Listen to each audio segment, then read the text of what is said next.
Hi everybody, it's Brooke Harris, one half of the leadership team at theopenbox.com, where our vision is to make wholeness more accessible. So today I wanted to talk very briefly about the accusations surrounding Bill Cosby and him allegedly raping, I think, almost 20 women at this point. Since the 60s, I believe, even into the early 2000s. I think I just heard on the radio someone, was it about 6 years ago or something, had one too, and it wasn't the 2004 actually, it was a different one. But anyway, I wanted to briefly talk about that. I know a lot has been said about it already, and I just wanted to add my 2 cents, for lack of a better word. One of the things that bothers me, first of all, when I heard it, I'm thinking, oh my gosh, Bill Cosby, who's created all these great shows and been a great comedian, that he is allegedly a serial rapist. Like, that was like, what? A serial rapist? That he could possibly be one. And that was shocking because so many of us love the Cosby Show, and I, for one, loved A Different World. So as much as they're taking off the Cosby Show off the air on certain channels, I hope they don't take off A Different World. I do. I love that show, gotta admit.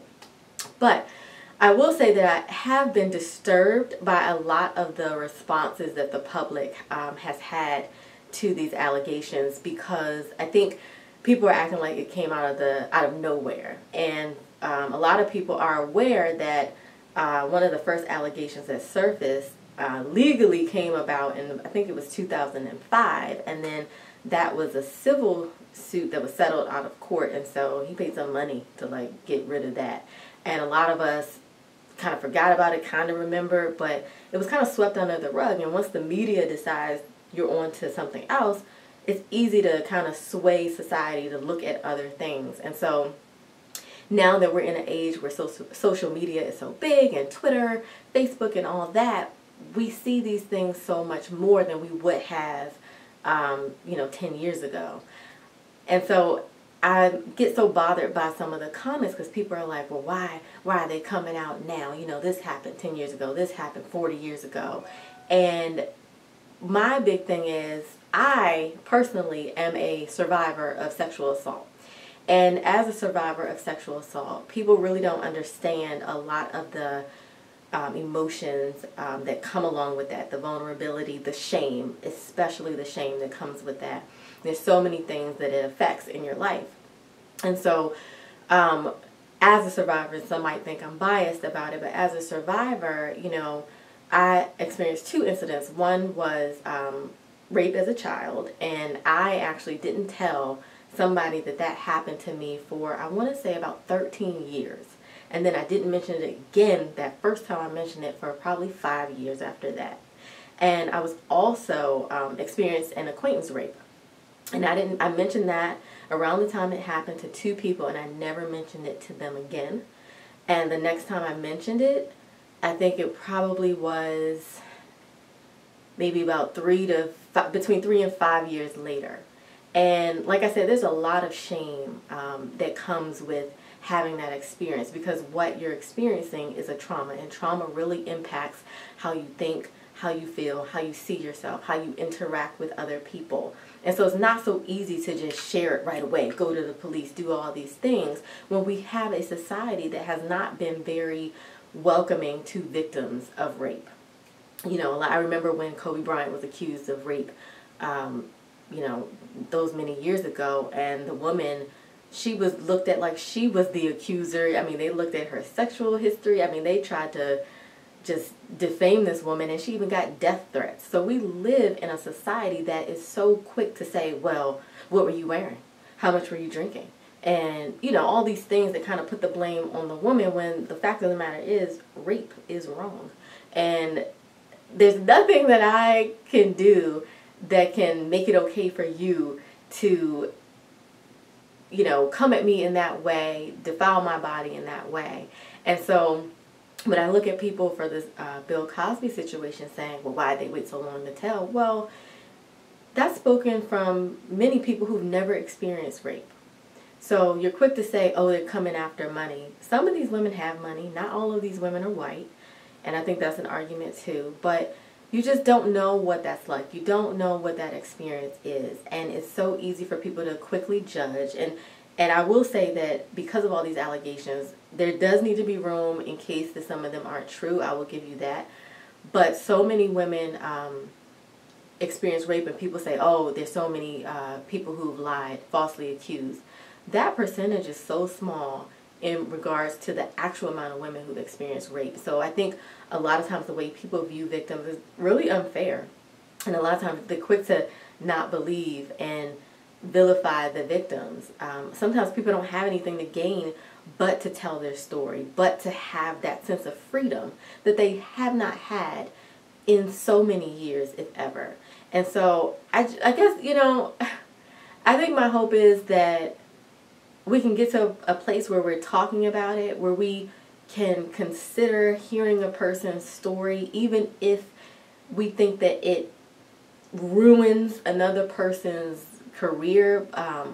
But the fact of the matter is, when a person experiences trauma, that can ruin your soul. That can ruin your own experience. And so I hope that we get to that place. And I also want to say that I think in terms of celebrities, a lot of times we look at the persona that they display to us.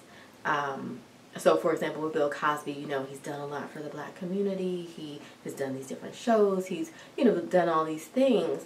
And yet he also played Heathcliff Huxtable on The Cosby Show.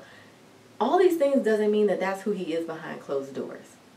You know, he is still the same man who, like I said, that case did go to court, and it was the first one in 2005, and it was settled out of court, and they tried to get a gag order on it. He's also the one who we found out that he cheated on his wife and fathered a child. You know, so let's not paint a pretty picture of people because we want to look at personas and think that people are just what they've put out there for us to believe that they are.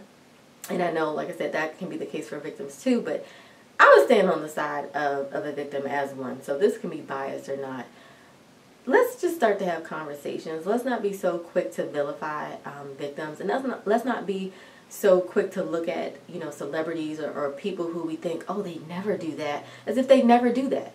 Because you don't know. And how many times do we see things on the news where someone, their neighbor has blown up a school, and then, of course, that didn't happen, but then the neighbor says, oh, they were so quiet, I never thought they would do that. Of course not, because you don't know who people are. All of us ever know is what we want other people to believe about us. And so let's just have healthier conversations. Let's just have more positive conversations.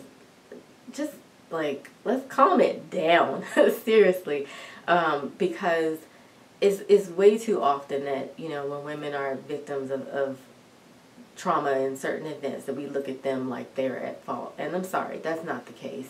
It's not the case every time. And I don't really care if there has been a false accusation, because if the statistics are that 1 in 5 women or 1 in 4 women will experience a sexual assault in their lifetime, come on. And that doesn't mean that they're reported either. So we just kind of got to get more serious about this, because what you're then talking about is you're talking about your mothers and your sisters and your daughters, their experiences, and you're going to minimize them because, no, this person wouldn't do that. They couldn't do that. Of course, any of us can do really crazy, cruddy, horrible things. We can. I know that. You got to know that too. And so I don't know. Like I said, I'm going to stand on the side of the victim. I get that these have come at the time that they've come. But if someone wants to start telling their story, I don't think that that should be silenced, and I don't think that it should be looked at like, oh, you're lying. I get it. It's about this man whose life, you know, this can impact his life. But at the same time, if he really did these things, he has impacted tons of women's lives in a horrible way. And so, yeah. I mean, I guess that's all I have to say about that, really. Let's just have a little more care for victims in this society, because it's not easy to go through that, and it's not easy to share, especially knowing that there will be people who don't believe you. That's it for me. If you like this video, please share it. I can be reached on Twitter at Land of Brooke. Thank you, and until next time.